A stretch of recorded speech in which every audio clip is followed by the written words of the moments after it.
Hello welcome to my channel. ఇవాల్టి video ఎంతో రుచిగా ఉండే టమాటా నిలవ పచ్చడి ఎలా చేయాలో చూపిస్తాను.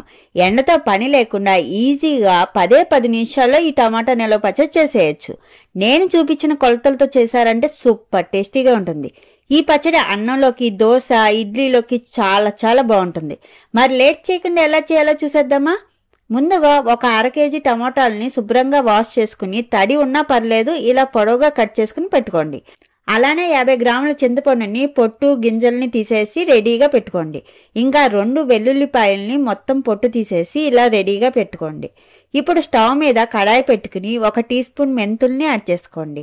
ఇంకా 2 టీ స్పూన్ల ఆవాలని యాడ్ చేసుకోండి. అలానే 2 టీ స్పూన్ల జీలకర్రని కూడా యాడ్ చేసుకోండి. లో ఫ్లేమ్లో మెంతులు గోల్డెన్ కలర్ వచ్చే వరకు ఫ్రై చేసుకోండి. ఇలా అయితే సరిపోతుంది. ఇప్పుడు ఒక ప్లేట్లోకి ట్రాన్స్ఫర్ చేసుకుని చల్లారనివ్వండి.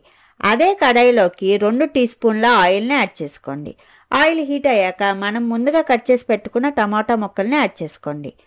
అలానే 50 గ్రాముల చింతపండుని కూడా యాడ్ చేసుకోండి. మీడియం ఫ్లేమ్లో ఒక 10 నిమిషాలు ఫ్రై చేసుకోండి. టమాటాస్ సాఫ్ట్గా అయ్యే వరకు మూత పెట్టకుండా కుక్ చేసుకోండి. ముక్క ఇలా సాఫ్ట్గా అయ్యాక స్టవ్ ఆఫ్ చేసుకుని చల్లారనివ్వండి. ఈలోపు మిక్సీ జార్లోకి రోస్ట్ చేసుకున్న మెంతుల్ని, ఆవాల్ని, జీలకర్రని యాడ్ చేసుకోండి. మూత పెట్టి ఫైన్ పౌడర్ లాగా గ్రైండ్ చేసుకోండి. ఇలా అయితే సరిపోతుంది.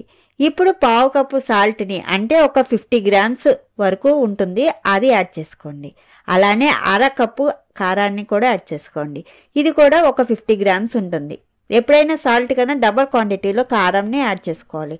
వెయిట్ ఒకటే ఉంటుంది కానీ క్వాంటిటీ మాత్రం డిఫరెన్స్ ఉంటుంది. ఇంకా వెల్లుల్లిపాయలను కూడా యాడ్ చేసుకోండి. మూత పెట్టి ఒకసారి గ్రైండ్ చేసుకోండి. ఇలా అయితే సరిపోతుంది. ఇప్పుడు ఫ్రై చేసుకున్న టమాటా, చింతపండుని కూడా యాడ్ చేసుకోండి. మూత పెట్టి స్మూత్ పేస్ట్ లాగా గ్రైండ్ చేసుకోండి. చూసారా ఎంత బాగుందో? చూస్తుంటేనే తినేయాలనిపిస్తుంది కదా. ఇలానే ఫ్రిడ్జ్లో పెట్టుకుని కొంచెం తీసుకుని తిరగమాత వేసుకుని తింటే చాలా బాగుంటుంది. ఇప్పుడు ఈ పచ్చడికి తిరగమాత ఎలా పెట్టుకోవాలో చూపిస్తాను. ఒక కడాయిలోకి అర కప్పు ఆయిల్ని యాడ్ చేసుకోండి. పచ్చడిలోకి ఆయిల్ ఎక్కువే పడుతుంది. ఆయిల్ హీట్ అయ్యాక 2 టేబుల్ స్పూన్ల శనగపప్పుని, 2 టేబుల్ స్పూన్ల మినపప్పుని, 1 టేబుల్ స్పూన్ ఆవాలని, 1 టేబుల్ స్పూన్ జీలకర్రని యాడ్ చేసుకోండి. పప్పులన్నీ ఎర్రగా అయ్యే వరకు ఫ్రై చేసుకోండి మీడియం ఫ్లేమ్లో. ఇప్పుడు ఒక గుప్పెడు కరివేపాకుని యాడ్ చేసుకోండి. కరివేపాకు క్రిస్పీగా అయ్యే వరకు ఫ్రై చేసుకోండి. ఇప్పుడు స్టవ్ ఆఫ్ చేసుకుని మనం గ్రైండ్ చేసుకున్న పేస్ట్ని యాడ్ చేసుకోండి. ఒకసారి మొత్తాన్ని కలుపుకుంటే మన టమాటా నిలవ పచ్చడి రెడీ అయినట్టే. ఇది ఒక 6 నెలల వరకు నిల్వ ఉంటుంది. ఫ్రిడ్జ్లో పెడితే కారం కలర్ చేంజ్ అవ్వకుండా ఫ్రెష్గా అలానే ఉంటుంది. నేను పచ్చడి మొత్తానికి తిరగమాత పెట్టాను కాబట్టి పప్పులన్నీ కొంచెం ఎక్కువ క్వాంటిటీలో యాడ్ చేశాను.